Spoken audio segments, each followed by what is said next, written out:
नमस्कार किसान भाइयों, स्वागत है आपका अपना चैनल राज पटेल एग्रीकल्चर में। किसान भाइयों, आज हम ऐसी किस्म के बारे में, गेहूं की ऐसी किस्म के बारे में बात करेंगे जिसका उत्पादन बहुत ही अच्छा है, जो अपने क्वालिटी और उत्पादन के नाम से मशहूर है। किसान भाइयों, जी हाँ किसान भाइयों, हम बात कर रहे हैं निर्मल सीड की लोकप्रिय वैरायटी निर्भय गेहूं बीज के बारे में बात कर रहे हैं किसान भाइयों।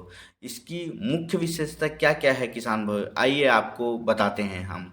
तो ये अपने क्वालिटी, जो दाना का मोटा है, वजनदार होता है, क्वालिटी है, ये इसके ऊपर ये जो किस्म है किसान भाइयों 120 से 125 दिन में पककर कटाई के लिए तैयार हो जाता है। यह मध्यम होने वाला वैरायटी है। इसके दाने की बात करें तो किसान भाई बहुत ही अच्छा चमकदार, और बाजार में इसकी क्वालिटी के कारण ये हमेशा ऊंचे दाम में बिकता है। अगर आप खेत की सही प्रबंधन करते हैं किसान भाइयों, तो ये जो किस्म है ये 15 से 20 क्विंटल आराम से आपको दे देगा। कई किसानों ने तो इससे भी ज्यादा उत्पादन लिए हैं। अब बात करते हैं किसान भाई, इसकी वैरायटी से अधिकतम लाभ लेने के लिए आपको क्या क्या करना चाहिए। तो सबसे पहले किसान भाइयों, आप खेत की अच्छी तरह से साफ सफाई कर ले। जो पहले जो मिट्टी में जो पड़ा है या पुराना जो धान वान का आपका अवशेष है, उसको मस्त साफ सफाई कर ले। उसके बाद अच्छे से 2 से 3 अच्छे से करे। उसके बाद को रोटोवेटर चला के किसान भाइयों मिट्टी को भुरभुरा बना लेना चाहिए।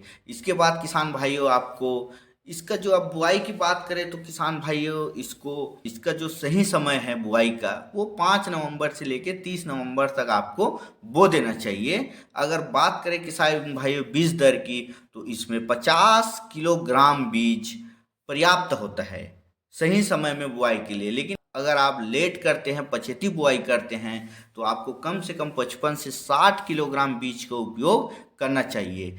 गेहूं बीज में बीज उपचार करना बहुत ही आवश्यक है किसान भाइयों। गेहूं को उपचार करने से कुछ बीमारी होती है जो बहुत कम आते हैं, जैसे कंडवा रोग, करनाल बंट, रतुआ रोग, जड़ गलन, ये इससे आपको बचाव होता है। तो गेहूं बीज उपचार करने के लिए किसान भाइयों, आपको जैसे बावेस्टिन पाउडर का उपयोग करना चाहिए 2 ग्राम प्रति किलो बीज के हिसाब से, या कार्बेंडाजिम को का इस्तेमाल करना चाहिए। आपको 5 ग्राम कार्बेंडाजिम प्रति केजी के हिसाब से आपको करना चाहिए। गेहूं में किसान भाइयों, अब पानी की बात करें तो पानी में आपको कम से कम 6 पानी देना चाहिए किसान भाइयों। पहला जो पानी होता है वो 21 से 25 दिन में देना चाहिए। इससे क्या होता है किसान भाइयों, जो जड़ का विकास बहुत तेजी से होता है और पौधा ये को मजबूती बनाता है। दूसरा होता है किसान भाइयों, 40 से 45 दिन में आपको पानी देना चाहिए। इस समय क्या होता है किसान भाइयों, इस समय कल्ला, जो कंसा बोलते हैं, वो कंसा बढ़ने की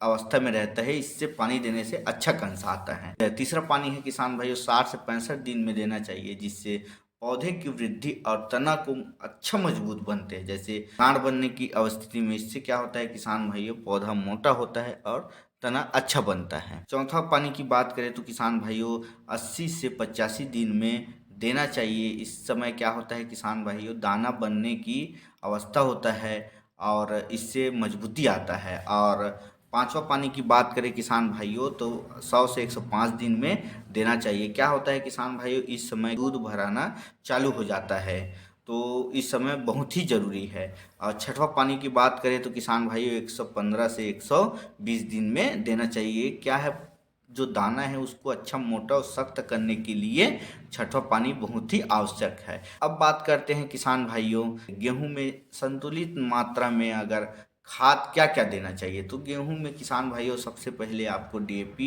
यूरिया, पोटास, ये 3 चीज़ को तो देना ही देना है। तो बात करते हैं किसान भाइयों, सबसे पहले बुआई के समय आपको कम से कम 30 केजी आपको डीएपी देना चाहिए, प्लस इसके साथ में 20 किलो आपको पोटास डालना चाहिए।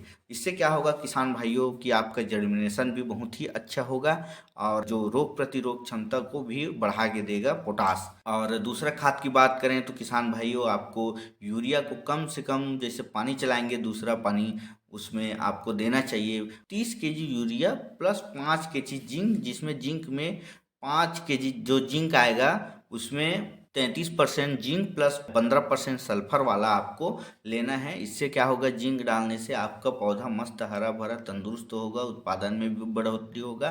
प्लस सल्फर डालने से आपका जो रोग प्रतिरोध क्षमता है वो भी बढ़ा के रखता है और दाना अच्छा मजबूत आता है इसको डालने से। तो आप अगर आप किसान भाइयों, आपको नाइट्रोजन के को कम से कम एक बार नहीं, कम से 3 बार आपको पानी में देना चाहिए। तो किसान भाइयों, अब बात करते हैं गेहूं में जो मुख्य बीमारी लगता है उसके बारे में। तो गेहूं में ज़्यादातर जो बीमारियां हैं किसान भाई, उसमें जैसे कंडुआ रोग है, करनाल बंट है, रतुआ है, जड़ गलन है, और जैसे रस्ट में पीली रस्ट, भूरा रस्ट, काला रस्ट, और एक खुला कंडुआ बोलते हैं जिसको करनाल बंट आता है, पाउडरी मिल्ड्यू है, फफूंद जनित रोग बीमारी है। ये इसका मुख्य जो ये बीमारी है। अगर आप किसान भाई सही समय में आपने जुताई अच्छा किया, बुआई किया, पानी अच्छा दिया और बीमारी की रोकथाम अच्छा किया तो इसका उत्पादन बहुत ही अच्छा होता है। इस तरह से आपको गेहूं की खेती करना चाहिए किसान भाइयों। तो किसान भाइयों, निर्भय गेहूं बीज एक भरोसेमंद और अच्छा उत्पादन करने वाली वैरायटी है। तो कम अवधि में बेहतर दाने की क्वालिटी भी अच्छा देता है, तो इसका उपयोग आप करिए। आपको यह जानकारी कैसी लगी कमेंट में ज़रूर बताएं। अगर वीडियो पसंद आया तो लाइक करें, दूसरे किसान भाइयों के साथ शेयर करें और खेती की ऐसा ही जानकारी